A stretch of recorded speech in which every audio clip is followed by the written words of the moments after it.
Hey guys, Thunder E here and welcome to another gaming video. Now this is the first gaming video on a Snapdragon 8 Gen 3 device, and this is the iQOO 12. Now the iQOO 12 is powered by the Snapdragon 8 Gen 3, and it comes with a ton of features that I think a lot of people will like, and we get to see what that performance for Snapdragon 8 Gen 3 looks like. Now before we get there, don't forget to smash the subscribe button, notification icon if you want to watch more videos like this on the channel.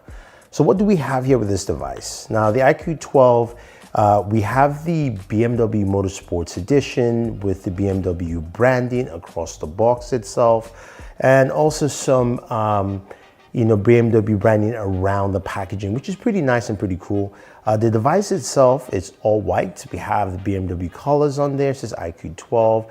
It's got some impressive camera specs on here. It's got 100x zoom in terms of the cameras. We do have rear cameras that are 50 megapixels, as well as also 50 megapixels wide angle and a 64 megapixel 3x periscopic zoom. So we've got 3 lenses here that should do some pretty decent work on there.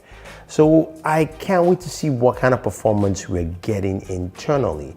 This is also coupled with a 5,000 milliamp battery and a display that's 6.78 inches, 144 hertz, and it has a maximum nit brightness of 3000 nits. It's a pretty bright display, very good display, LTPO display as well. So you've got, of course, variable refresh rates when we're looking at here in terms of performance. And it has a 120 watt charger. Now, let's go in and see what that Snapdragon 8 Gen 3 does with the iQOO 12 in terms of gaming performance.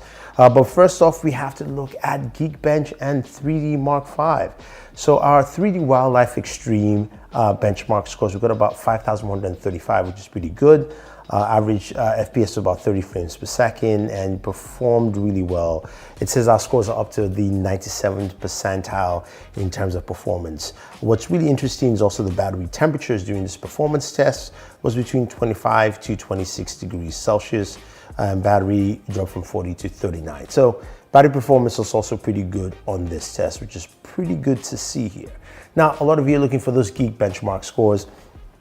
This is quite interesting here. For our single core, multi-core scores, we've got some really high numbers.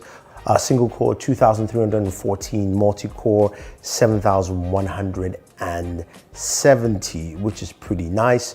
But when we compare that to something like the Galaxy S23 Ultra, which that customized Snapdragon 8 Gen 2 chipset, you can see it clearly beats it with the Galaxy at 5,269 for multi-core, 1,176 for single core. So there is a huge performance jump here for these devices in terms of single core and multi-core performance numbers.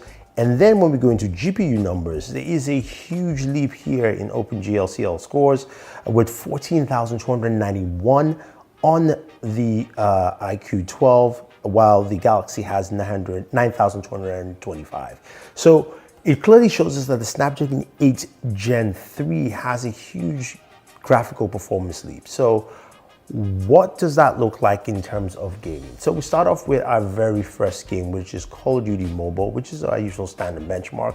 Now, something I will note is that none of my benchmark tools currently work for these devices because they are brand new, and this is the first time we're seeing the Snapdragon 8 Gen 3.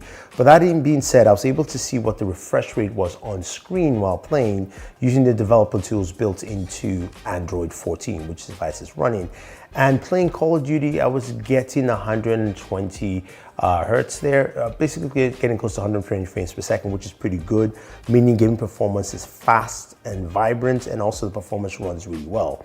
Then moving over to PUBG Mobile and playing at Extreme HDR, I was getting some really solid performance. It fluctuated between 60 frames and going all the way up to 120. So you could see that the refresh rate is going up and down, which means that at least game performance should be between 60 to 120 frames per second, which was great to see. And then when we played, of course, at Ultra HD Ultra, we're getting between 40 to 60 frames per second there as well. Again, none of these games are optimized, but that was good to see. So I was able to play Genshin Impact, and I played for about 25 minutes, and my refresh rate stayed at 144 hertz, which is the maximum of this display. I'm not saying it ran at 144, but that's what I was getting in terms of refresh rate. So that was a very good sign.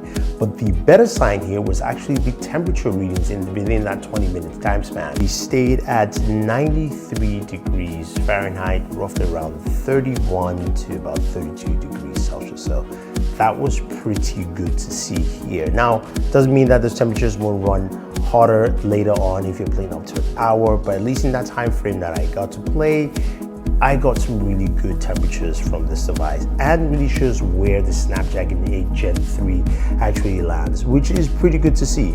Now, other aspects of this device that we should definitely take a look at, of course, are the speakers. How well do they sound while gaming, watching audio, and listening to music? So let's take a good listen.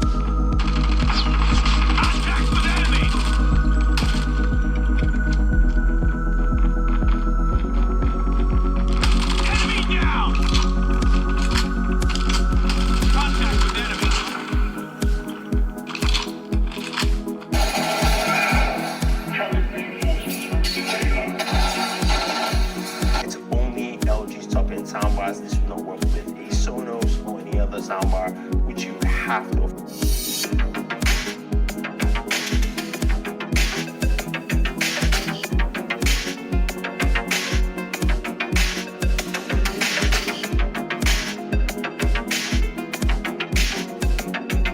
Sounds pretty good. I think iQOO has done a really good job with the speakers on this device. They sound clean and clear, especially during that gaming session, as well as also during just content watching and enjoying the use of your phone. Now, overall here with the iQOO 12, you've got a device that packs in a brand new processor that seems to be delivering quite well on the gaming performance there. Now, you do have some really great gaming tools as well, with its Game Center, which allows you to go in and see your CPU, GPU usage. Of course, go into the highest performance mode, which is called Monster. You've got other tools that you can use to maximize your gaming experience here with control settings, off-screen display, blocking notification, things like that. There is no on-screen FPS tool, which would have been really useful here. But again, it's still a nice tool to have, so hopefully they can add that in the future. But the overall performance of this device while gaming and showcasing the Snapdragon 8 Gen 3 is truly impressive. You've got a mixture of a lovely display with a high nit ratio, a processor that works really well, and you can see the huge leap in gaming performance, and also some really great battery with 5,000 milliamp battery. And the addition of the 120 watt charger, where I was able to go from 20% to 50 in roughly about 5 minutes or so. So that's actually good to see here with this device. So if you guys have any questions, any comments about the iQOO 12 or the Snapdragon 8 Gen 3 in terms of performance and what this brings to gaming, let me know. Otherwise, don't forget to like, share, subscribe, and always enjoy your entertainment.